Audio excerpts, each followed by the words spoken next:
Hi friends, ఈరోజు వచ్చేసి నేను క్యాప్సికమ్ కర్రీ చేస్తున్నాను. ఈ క్యాప్సికమ్ కర్రీకి వచ్చేసి నేను 1/2 కేజీ క్యాప్సికము, టమోటాలు, ఇంకా నెక్స్ట్ వచ్చేసి ఆనియన్ తీసుకున్నాను. ఈ క్యాప్సికమ్ ఇలా కట్ చేసుకొని లోపల ఉన్న విత్తనాలు అన్నింటినీ మనం బయటకు తీసుకోవాలి. ఇలా తీసుకున్న తర్వాత మనము సన్నగా కట్ చేసుకోవాలి. క్యాప్సికమ్, టమోటా, ఆనియన్ ఇవన్నీ కట్ చేసేసుకొని ఇట్లా వీడియోలు చూపిస్తున్న విధంగా సన్నగా కట్ చేసుకోవాలి. నెక్స్ట్ వచ్చేసి మనము వీటిలో మసాలా తయారు చేసుకోవడానికి మనకు పల్లీలు, కొబ్బరి, ఇంకా నువ్వులు తీసుకోవాలి. ఫస్ట్ అయితే మనము ప్యాన్ పెట్టుకొని అందులో పల్లీలు వేసుకోవాలి. పల్లీలు వేగిన తర్వాత బాగా లైట్ బ్రౌన్ కలర్ వచ్చేంత వరకు మనం వేయించాలి. పల్లీలు ఎంత బాగా వేయించుకుంటే ఈ క్యాప్సికమ్ కర్రీ వచ్చేసి అంత బాగా టేస్టీగా ఉంటుంది. ఇంకా మనము బాదం కానీ జీడిపప్పు కూడా యాడ్ చేసుకోవచ్చు, చాలా టేస్టీగా ఉంటుంది పల్లీల బదులు. నెక్స్ట్ వచ్చేసి మన కొబ్బరి, నువ్వులు వేయించుకోవాలి. పల్లీలు వేయించిన తర్వాత మనకు వచ్చేసి ఈ ప్యాన్ హీటుగా ఉంటుంది కాబట్టి నువ్వులు పటపట చిట్పట్లు ఆడుతున్నాయి చూడండి.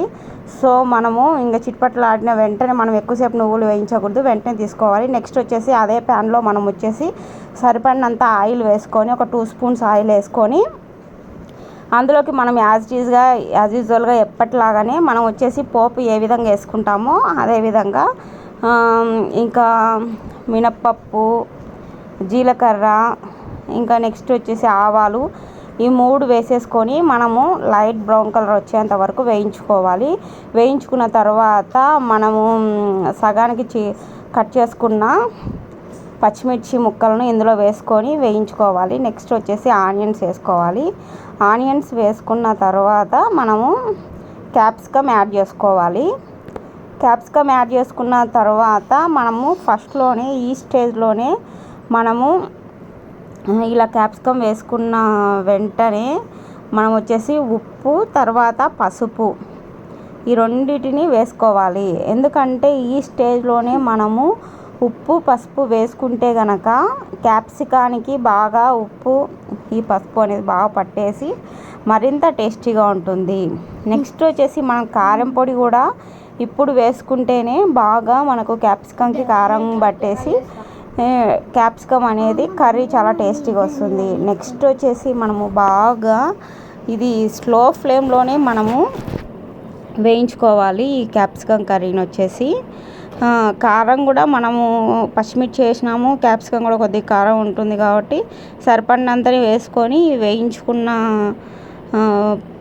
పల్లీలు, నువ్వులు ఇవన్నీ వేసుకొని వాటిలోనే కొద్దిగా వెల్లుల్లి రెబ్బలు, అల్లం ముక్క వేసేసుకొని మిక్స్ పట్టుకోవాలి. నెక్స్ట్ వచ్చేసి మనం చింతపండు, ఆనియన్స్ కూడా వేసుకోవాలి. యాక్చువల్లీ అయితే ఫస్ట్ నువ్వులు, పల్లీలు మిక్స్ చేసుకున్న తర్వాత చింతపండు వేయాలి. అలా వేసుకుంటే చింతపండు మెదుగుతుంది. ఇది బై మిస్టేక్ నేను వేసేసినాను, చింతపండు కొద్దిగా మెదగలేదు. నెక్స్ట్ వచ్చేసి మనము టమోటాలు యాడ్ చేసుకోవాలి. క్యాప్సికమ్ బాగా వేగిన తర్వాత మనం వచ్చేసి టమోటాలు వేసుకొని బాగా వేయించుకోవాలి. వేయించుకున్న తర్వాత మనం మిక్స్ పట్టుకున్న మసాలాను ఇందులో వేసుకోవాలి. దీంట్లో మనము ఈ మసాలాలో కూడా పసుపు, తర్వాత ఉప్పు యాడ్ చేసుకుంటే మనకు చాలా బాగుంటుంది.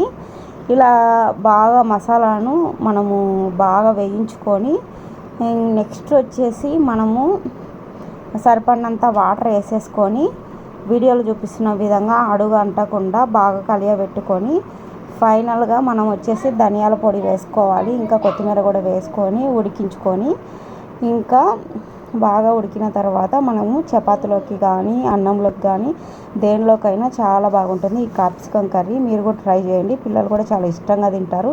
ఈ వీడియో కనుక మీకు నచ్చినట్లయితే లైక్ చేయండి, షేర్ చేయండి, సబ్స్క్రైబ్ చేయండి.